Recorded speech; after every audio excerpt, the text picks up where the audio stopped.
aiwa kudanwa nonzwa gore rino handiti nyaya iripo hama dzadiwa ndemuchinda uya anoitwa Charlton Wende, MP, Member of Parliament with Citizen Coalition for Change, kuwadzana East.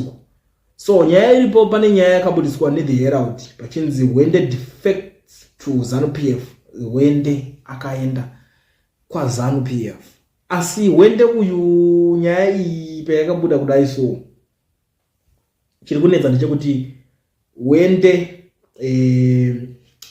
weTPC uyu ari kunyanyisa kurwadziwa nenyaya iyo zvakanyanya, nekuti Wende ari kutaurwa apa ndiWende mumwe, apane mwana unonzi Wende weku kunana Chiredzi somewhere there, ndiye Wende ari kutaurwa panapa. But uyu wepakuwadzana weMP ndiye ari kunyanya kurwadziwa nenyaya yacho, ari kutaurwa nezvake haasi kupindura. Ndo nyaya yazoita kuti tidzoke panapa tichiti why iye ari kunyanyisa kubatikana nenyaya iyoyo, because atobuda panapa ari kuvapindura vanohera ari kuti even a doctor can't read the story first before posting. This is what you were created for by the CIO, to create divisions by lying. You know very well that the guy in Chiredzi who was a mayor is not even related to me.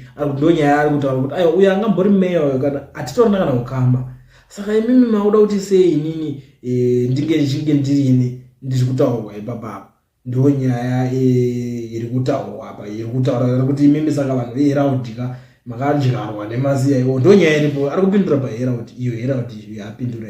Ndo iyo ari kutaura kuti imimi makatodyarwa kuti munyebe, muchitinyebera, muchikonzeresa kuti tipesane nevanhu, tivengwe. Ndo nyaya iripo. Inini zvangu meno nyaya inenge iri kwamuri, but inini mazira ndinoita inini kuvhunduka chatikwatara ndogona katurikwa.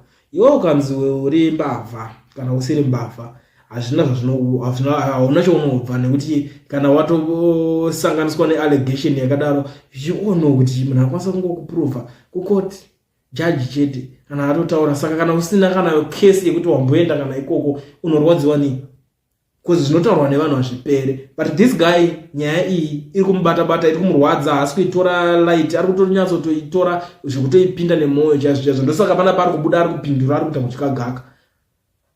Sekutaura kwandambozvitaura, they can't be smoke without fire. The guy ari kutaurwa wacho haasi kutombopindura nyaya idzodzo, but this one ari kutopindura, and iye ari kutozoona kuti nyaya yathu pese pari kutaurwa hainombonzi iye.